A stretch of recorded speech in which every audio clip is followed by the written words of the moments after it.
Welcome in. Thank you guys for checking out the channel.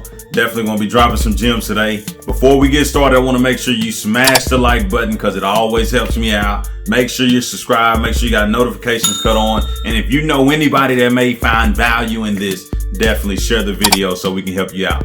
So what we're going to be discussing today is actually, where do I purchase, buy and hold properties? Do I want properties in the inner city or do I want properties on the suburban areas, right? So that's a big question that goes around, and obviously everybody got to answer this question because it depends on where you are and you want to make sure you make the best investment possible, right? So with that being said, let's get started. Number one, the areas where you don't want to buy real estate, and this is one that I always think about, is you don't want to buy real estate in the hood, right? If it's not appreciating, if it's low income, terrible schools, why would you want to be there, right? If it's low income, terrible school districts, funky layouts, like say every house on the block is 1,200 square foot and it's a 2-bedroom, 1 bath, or if it's a 3-bedroom, 1 bath, right? Those are not really the best areas for renters, period. Now, if it's in a high appreciating area and you know your market, if the properties are going higher and higher and higher and the dirt is very expensive, that's probably the area you want to keep the property.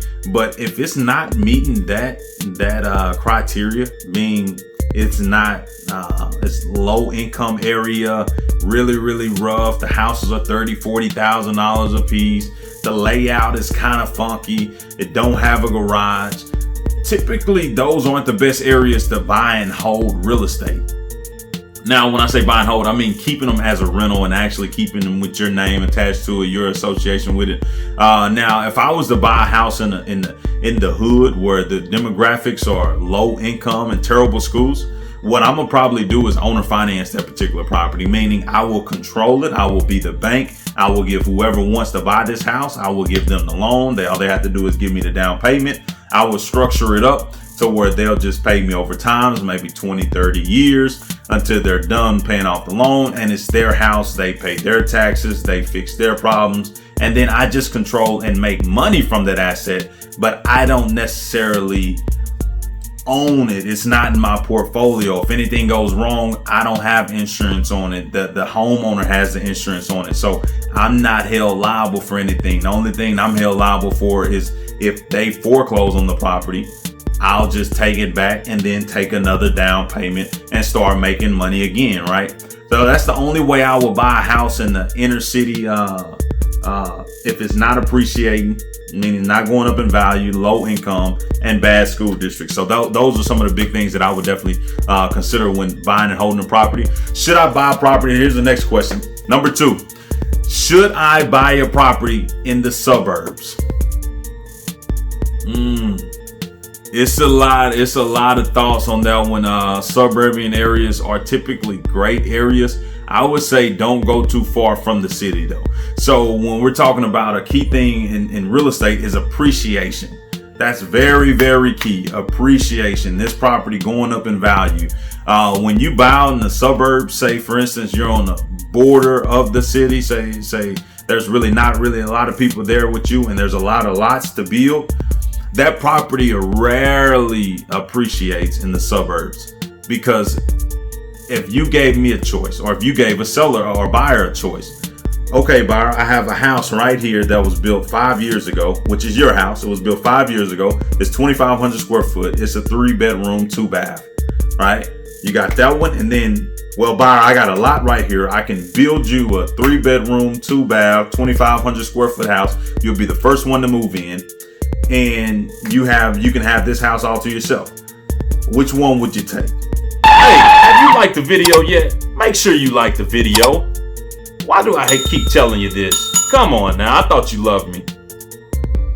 Right? 9 times out of 10, you'll pay $20,000 more, $30,000, $40,000 more for your new home. Nobody's lived there. You built it, you custom made it yourself. The kitchen cabinets are exactly the way you want it. The granite's on there is perfect. The custom bathroom, everything is to your standard.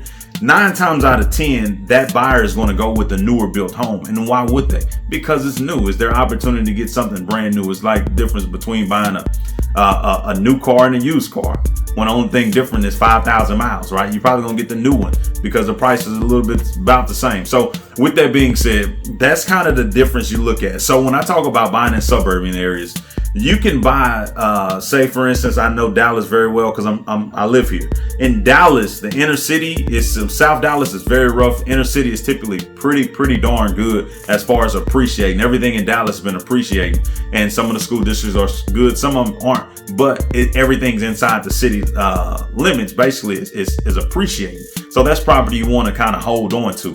But say when you get to those outskirts, say such as Mesquite, if you're familiar with the area, Carrollton, these areas are still slowly developing, or Carrollton is already developed. So you're not going to be able to really find any lots. And that's where I live. You're not going to be able to find really any lots in Carrollton unless you're knocking the lots down. So if there's no lots to build in that suburb, it's probably going to have good schools, probably going to have parks for people to go to. We got plenty of lakes. Downtown is amazing. Everything about the city is pretty darn nice, and it's a suburban area. So with that being said, it's probably a good place to buy and hold real estate because you're 2 cities away before you get to the land because they've already developed everything around you, right? So with that being said, the suburban areas are definitely a great place. And the biggest thing I would say is the best part about suburban areas, they're all built 1970 or 1980 and above.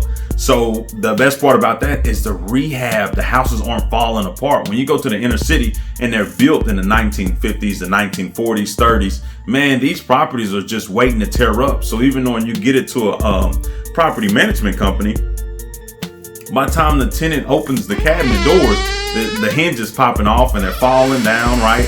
And you have all this issues with plumbing, foundation, everything, just because the house is so much older. So with that being said, I would definitely recommend you buy that house in a suburban area, or maybe on the outskirts. If you're going to go in the suburban areas, the outskirts, the suburban areas, there's no more place to build. Because if there's no more place to build, you'll be a beneficiary and your property will go up in value.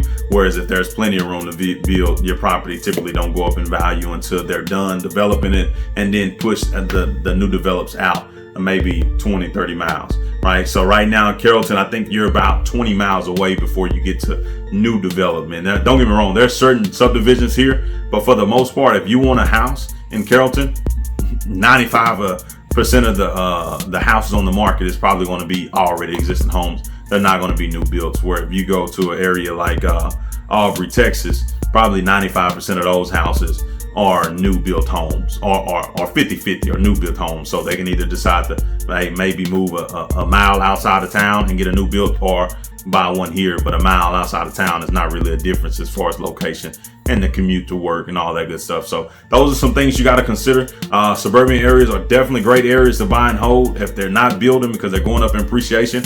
And like I said, they're not old, but the best part about it is they're a 3-bedroom, 2-bath, 2-car garage.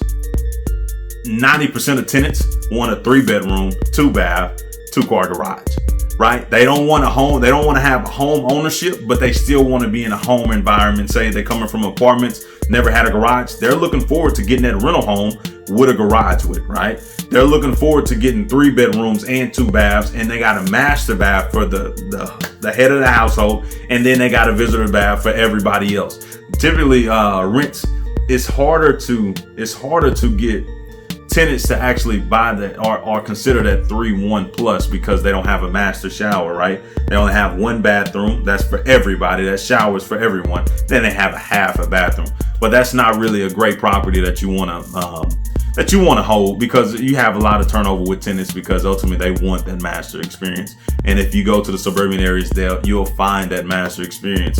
So that's basically the biggest thing in the gist on buying holds. Where should you buy? You want to buy an inner city where a lot of properties are cheap, low income, bad schools, higher turnover, right? More problems with the property because it's older, funky layouts, not really the layout that you want. Now, like I said, the only way I hold those particular properties if I'm in Dallas and the market rent is going up. If it's going up, well, not market rent, but the market value, the appreciation. Because if a property is finna double in 5 years, man, it don't matter what's wrong with that property. You better keep it because you'll be happy in the next 5 years, right? If the property value, say if you go out in the boonies and the property value is going to stay the same when you build it today, it's probably not worth it. It's probably not worth it. So I always look at buy and hold from an appreciation standpoint. You can always, like I said, for low income areas, you can, that's perfect area to owner finance. You can do owner finance, take us up to, and then wrap it, or you can pay for it cash and just owner finance it out and just make the same type of cash flow with half of the liabilities on your hands. And that's what I would recommend you do that for. Keep winning. Hey, if you guys found value in this video, please like, share, and subscribe. We want to make sure you guys are getting these gems every day on a daily basis. That way, real estate investing can become easier for you, and you ultimately end up a better investor in buying properties that you actually love and you enjoy the process. Keep winning.